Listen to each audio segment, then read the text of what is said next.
Por exemplo, vai em O Livro dos Médiuns, no capítulo da obsessão, tratar do tema possessão. E ele vai, nesse capítulo, dizer que não há propriamente possessos, porque não há uma possessão no sentido de uma coabitação de um espírito no corpo de um médium. Então ele vai recusar o fenômeno da possessão nesse sentido de uma coabitação. Ele vai dizer em O Livro dos Médiuns que não há propriamente uma possessão. O estudioso das obras de Kardec, ao ler a Gênese, publicada 7 anos depois de O Livro dos Médiuns, o estudioso vai encontrar um capítulo na Gênese sobre possessão. E lá na Gênese, Kardec diz o contrário. Ele vai dizer que há possessão. Então o leitor fica achando que Kardec entrou em contradição, que no Livro dos Médiuns ele diz que não há possessão e que na Gênese ele diz que há possessão. O leitor só vai entender que não há contradição alguma lendo a Revista Espírita. Lá na Revista Espírita, no ano de 1863, Kardec vai estudar os famosos possessos de Morzine e vários outros casos de possessão. E lá na Revista Espírita ele vai dizer que ele teve que mudar o seu pensamento, chegando à conclusão de que haviam possessos e que a possessão era um tipo de mediunidade e que poderia ter tanto a possessão por um bom espírito quanto a possessão por um mau espírito. A possessão, portanto, era um novo fenômeno mediúnico que ele acabava de investigar.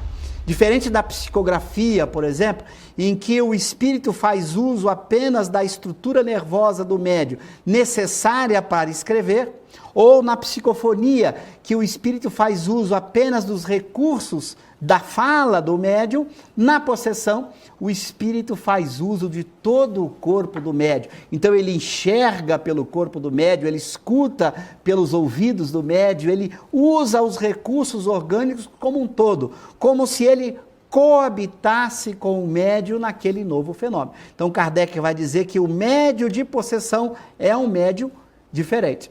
Ele é capaz de ceder todas as suas faculdades orgânicas para que o espírito comunicante faça uso dessas faculdades. Então Kardec descobre que a possessão é um fenômeno mediúnico novo e ele vai, portanto, na revista fazer esses estudos e fazer essa alteração em O Livro dos Médiuns.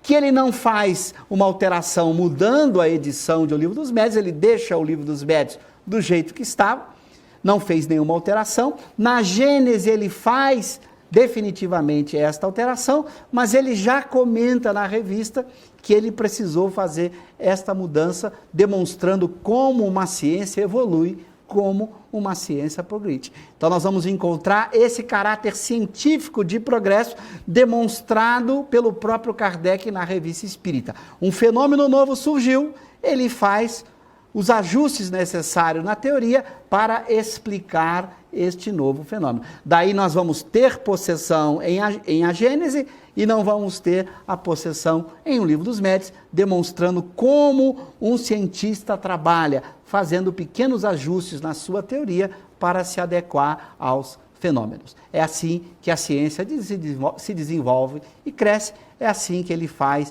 e nos mostra na Revista Espírita.